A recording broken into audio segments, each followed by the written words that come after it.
Educate பண்ணுவோம். Pelvic floor மசில்ல என்னென்ன muscles இருக்கு?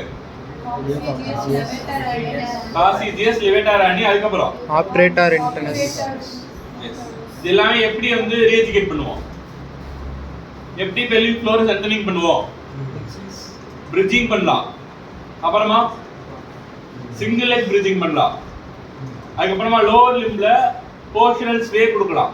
நிக்க வச்சுட்டு போஸ்டரல் ஸ்வே, உட்கார வச்சுட்டு போஸ்டரல் ஸ்வே, உட்கார வச்சுட்டு முன்னாடி பின்னாடி ஸ்வே பண்ண சொல்லுவோம். டர்ன் பண்ணி ஸ்வே பண்ண சொல்லுவோம். இந்த பக்கம் ஆப்போசிட் சைடுல. அப்புறமா ஆக்சியல் லோடிங். ஆக்சியல் லோடிங் கேள்விப்பட்டிருக்கியா? எப்படி? கை ரெண்டையும் சைடுல வச்சுட்டு எல்போ ரெண்டையும் லாக் பண்ணிட்டு இந்த சைடும் உட்கார்ந்துட்டு சாய சொல்லுவோம். இது ஆக்சியல் லோடிங். இது எல்லாமே அடுத்தடுத்து கொடுப்போம். சரி, வேற என்ன இருக்கலாம் உங்களுக்கு ப்ராப்ளம்? பெட் சோர்ஸ் இருக்குன்னு சொன்னேன். பெட் சோருக்கு என்ன பண்ணுவோம்? பொசிஷனிங் பண்ணுவோம். பெட் சோர் பிரிவென்ஷனுக்கு பொசிஷனிங் பண்ணுவோம். பெட் சோர் வந்துருச்சு அப்படின்னா ட்ரெஸ்ஸிங் பண்ண சொல்லுவோம். சரி, அடுத்து வேற என்ன இருக்கலாம்? வேற என்ன கொடுத்து ஹெல்ப் பண்ணலாம் உங்களுக்கு? ஃபேஷியல் யூஸ் பண்ணக்கூடாது. ஏன் பண்ணக்கூடாது? ஃபேஷியல் யூஸ்னா என்ன? ஆல்ரெடி டைட்டா இருக்கு. டைட்டான ஸ்ட்ரக்சர் தான் ரிலீஸ் பண்ணுவோம். இப்போ இங்க ஆல்ரெடி என்ன இருக்கு? ஆல்ரெடி பிளாஸ்டிக்கா இருக்கு. பிளாஸ்டிக்கா இருக்கப்போ ரிலீஸ் பண்ண முடியாது. பண்ணா இன்னும் வந்து டவுன் தான் போவாங்க. இப்போ ஃபேஷியல் ரிலீஸ் வராது.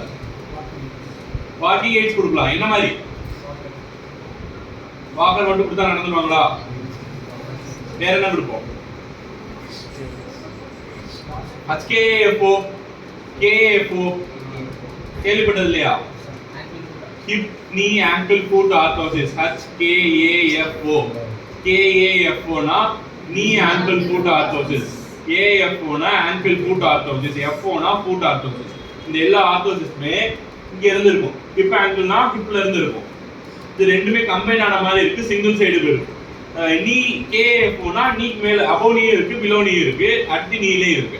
சோ இதுல டைனமிக்கும் இருக்கு, ஸ்டாட்டிக்கும் இருக்கு. லாக் பண்ணி மட்டும் வச்சிரும். அது வந்து ஸ்டாட்டிக். டைனமிக்னா அதுக்கு ஏத்த மாதிரி நம்ம மடக்கிறதுக்கு ஏத்த மாதிரி மூவ் ஆயிடும். இது போக வேற என்ன கொடுக்கலாம்? சப்போஸ் அவங்களால அவ்வளவு கொடுத்து ஸ்ப்ரிங்ஸ் வாங்க முடியல அப்படின்னா பிரேசஸ் கொடுக்கலாம். நீ மட்டும் தான் நம்ம லாக் பண்ண போறோம் அப்படின்னா பிரேசஸ் கொடுக்கலாம். பிரேசஸ் என்ன பிரேஸ்? ஞாபகம் இருக்கா எதுவும்? யார் வீட்லயும் டிகேஆர் தான் யாரும் பண்ணது இல்லையா? நீ பிரேஸ் பெருசா இருக்கு. இங்க இருந்து கால் வரைக்கும் போட்டுருப்பாங்களே. நீ பிரேஸ்ல லாங் நீ பிரேஸ் இருக்கு, ஷார்ட் நீ பிரேஸ் இருக்கு. ஸோ அது ரெண்டுமே கொடுப்போம். அதுவும் இல்லை அப்படின்னா அடுத்தது கிரச்சஸ் அந்த மாதிரி கொடுத்தும் ட்ரை பண்ண வைக்கலாம். ஏன்னா அப்பர் பாடி ஸ்ட்ரென்தனிங் இருக்கு. கிரச்சஸோட மெயின் வேலையே அப்பர் பாடி ஸ்ட்ரென்தனிங் வச்சு மட்டும் போறதுதான். ஸோ அப்பர் பாடி ஸ்ட்ரென்தன் பண்ணலாம். அடுத்து கீழே இருந்து வரணும். மறுபடியும் டார்சிஃப்ளெக்ஷன் கொண்டு வர வைக்கணும். டார்சிஃப்ளெக்ஷன் கொண்டு வர வைக்கிறதுக்கு டார்சிஃப்ளெக்ஸாஸ் மட்டும் எலிவேட் பண்ண சொல்லுவோம். காலை வந்து டார்சிஃப்ளெக்ஷன் பண்ண சொல்லி நம்ம லைட்டா ரெசிஸ்டன்ஸ் கொடுக்கலாம். அடுத்து இன்வர்ஷன் எவர்ஷன் பண்ண சொல்லலாம். அடுத்து SLR பண்ண சொல்லலாம். SLRலயே ரிவர்ஸ் SLR இருக்கு. ரிவர்ஸ் SLRனா ப்ரோன்ல படுத்துட்டு பண்றது. குப்புற படுத்து தூங்கணுமா? நம்ம கால் மேல தூக்கிடுவோம். கொஞ்சமா அவங்க கீழே இறக்க சொல்லணும் கண்ட்ரோலா. சோ இது ரிவர்ஸ் SLR. குவாட்ரிசெப்ஸும் ஸ்ட்ரென்தன் ஆகும். அட் தி சேம் டைம் ஹாம்ஸ்ட்ரிங்கும் ஸ்ட்ரென்தன் ஆகும். ஸ்டெபிலைஸா இருக்கிறப்ப ரெண்டுமே ஒர்க் ஆகும். Antagonist agonist. அடுத்து வேற என்ன கொடுக்கலாம்? ஒண்ணு இல்ல, நார்மலா படுக்க சொல்லிட்டு இந்த பக்கத்துல இருந்து இந்த பக்கம் எதிர்க்க சொல்லலாம். இந்த பக்கத்துல இருந்து இந்த பக்கம் எதிர்க்க சொல்லலாம். ஸோ பொசிஷனிங் அதிகமா போட இவங்களுக்கு சீக்கிரமா அடுத்தடுத்த ஸ்டேஜுக்கு இம்ப்ரூவ் ஆவாங்க. இம்ப்ரூவ் ஆனதுக்கு அப்புறமும் இவர் ஸ்டேஜ்ல என்னாச்சு? இவர் மெயினா எதுக்கு சொல்றேன் அப்படின்னா, இது ஆல்ரெடி நான் காமிக்கணும்னு நினைச்சிருந்தேன். இவர் மெயினா எதுக்கு சொல்றேன் அப்படின்னா, சரியாயிடுச்சு, நடக்க ஆரம்பிச்சிட்டாரு, வாக்கரே இல்லாம நடக்க ஆரம்பிச்சிட்டாரு. மறுபடியும் அவன் அண்ணங்காரன் என்ன பண்ணிருக்கான், ஏதோ விளையாடுறப்போ முதுகுல இந்த அடப்பு குத்துக்கிட்டு இருந்தேன். சரியா? மறுபடியும் என்ன ஆயிட்டான்? மறுபடியும் படுத்துட்டான். ஒரு வருஷம் ஆச்சு. நீங்க மறுபடியும் அந்த ட்ரீட்மெண்ட் பாருங்க. இப்போ அந்த இடத்துல நம்மளோட பேரு தான் கெடும். நம்ம எதுக்காண்டி போறோம்? நம்ம போறது அவங்களோட ஒரு வெல்ஃபேர் காண்டி. சரி, அவங்களால முடியல, நம்ம ஒரு ஹெல்ப் பண்ணலாம் அப்படின்னு சொல்லி. பட் அவங்க நம்ம சொல்ல கேட்கல அப்படின்னா பக்கத்துல பூரா என்ன ஆகும்? நம்ம சரியா பார்க்கலாம், அவங்க வந்து பார்த்துட்டு போனாங்க, சரியாகல அப்படிங்கிறது தான் வரும். ஸோ நீங்க மறுபடியும் ஹாஸ்பிட்டல் போய் MRI எடுத்துட்டு வந்தா மட்டும் தான் என்னால பார்க்க முடியும் அப்படின்னு சொல்லி அனுப்பிச்சு விட்டேன். இப்போ மறுபடியும் சுத்தி எங்கிட்டே வந்துட்டு இருக்காங்க. ஸோ அவங்க MRI எடுத்துட்டு வந்தா நான் பார்ப்பேன் அப்படின்னு சொல்லிட்டு, இல்லாட்டினா பார்க்கலாம். பட் மறுபடியும் இன்ஜுரி ஆனப்போ என்ன நடந்துச்சு நமக்கு தெரியாது. ஸோ அது தெரியாம நம்ம கை வச்சோம்னா அதனால வரக்கூடிய கான்சிக்வன்சஸை நம்ம தான் ஃபேஸ் பண்ணியாகும். So better to be in the safer side. அமௌண்ட்டுக்காண்டியும் பார்க்கக்கூடாது, ஒரு பேஷண்ட்டோட வெல்ஃபேருக்காண்டியும் பார்க்கக்கூடாது. நம்மளோட சேஃபர் சைட் ஃபர்ஸ்ட் முக்கியம். இப்போ நாளைக்கு பெயினுக்கே ட்ரீட்மெண்ட் வர்றாங்க பசங்க இருக்கிறப்ப, ஒரு லேடி பேஷண்ட் மட்டும் வராங்க, அப்போ என்ன பண்ணுவேன்? லேடி பேஷண்ட் மட்டும் வர்றப்போ ட்ரீட்மெண்ட் பண்ணுவோம். ட்ரீட்மெண்ட் பண்ணுறப்போ better to be safer side என்ன பண்ணணும் அப்படின்னா, ஒன்று அவங்க வீட்டுக்காரோட வந்திருப்பாங்க, வெளியில் உட்கார வைக்காம உள்ளே கூப்பிடணும்.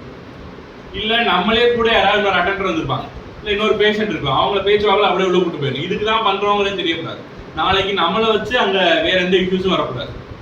ஸோ அது எல்லா இடத்துலையும் நம்ம better to be in safer சைடில் இருந்துட்டோம் அப்படின்னா நமக்கு எந்த இஷ்யூஸும் வராது. கரெக்டு தானே? சேம் அதே தான், ஃபீமேல் ஃபிசியோதெரபிஸ்ட்டுக்கும் அதே தான். ஒரு மேல் மட்டும் தனியாக வராரு அப்படின்னா, ஆல்கஹாலிக்காக இருந்தாருன்னா நம்ம ட்ரீட் பண்ணாமல் அனுப்பிச்சு விட்டுறது நல்லது முதல்ல. இல்லை ஏதாவது இஷ்யூஸ் வர மாதிரி இருக்கு அப்படின்னா கூட இன்னொரு ஃபீமேலையோ ஒரு மேலையோ வச்சுக்கிறது நல்லது அந்த இடத்துல. ஸோ அதான் நம்மளோட எத்திக்ஸை வந்து காப்பாற்றும். இந்த மாதிரி ஒவ்வொரு கேசஸ் வர்றப்ப என்ன பண்ணணும் அப்படின்னா, டாக்குமெண்டேஷன் பண்ணிருக்கு. ஃபர்ஸ்ட் டாக்குமெண்டேஷன் முக்கியம். என்கிட்ட இருக்கு, இவங்களோட ஹிஸ்ட்ரி இருக்கு ஃபுல்லா. ஏன் டாக்குமெண்டேஷன் முக்கியம்னா, இவங்க வரப்ப சொல்லுவாங்க, நான் வரப்ப இந்த பிரச்சனையே எனக்கு இல்லை, நீங்க பண்ணதுக்கு அப்புறம் தான் எனக்கு இந்த பிரச்சனை வந்துச்சு அப்படிம்பாங்க. கொஞ்சம் இல்லிட்ரேட்டா இருக்காங்க அப்படின்னா இதோட கான்சிக்வன்சஸ்னால தான் இது வந்திருக்குங்கிறத ஒத்துக்க மாட்டாங்க. எனக்கு இந்த இடத்துல வரல நான் பிகாஸ் நான் என்ன ஓப்பனா இருக்கோ அதை சொல்லிடுவேன். இந்த மாதிரி பிரச்சனை இவங்களுக்கு வருமா வராதா, எத்தனை நாள் எடுக்கும், எல்லாமே நான் போறப்பே வெட்டு 1 தொண்டு 2 முடிச்சிடுவேன். பட் இல்லாத பட்சத்தில் நம்ம அந்த மாதிரி சொல்ல மறந்துட்டோம், சொல்ல தவறிட்டோம், இல்லை சொல்லாம வந்து நம்மக்காண்டி நம்ம போயிட்டோம் அப்படின்னா பின்னாடி ஃபேஸ் பண்ணக்கூடிய கான்சிக்வன்சஸ் நம்ம தான் ஃபேஸ் பண்ணுவோம். ஸோ அதுல தெளிவா இருக்கு. சரியா?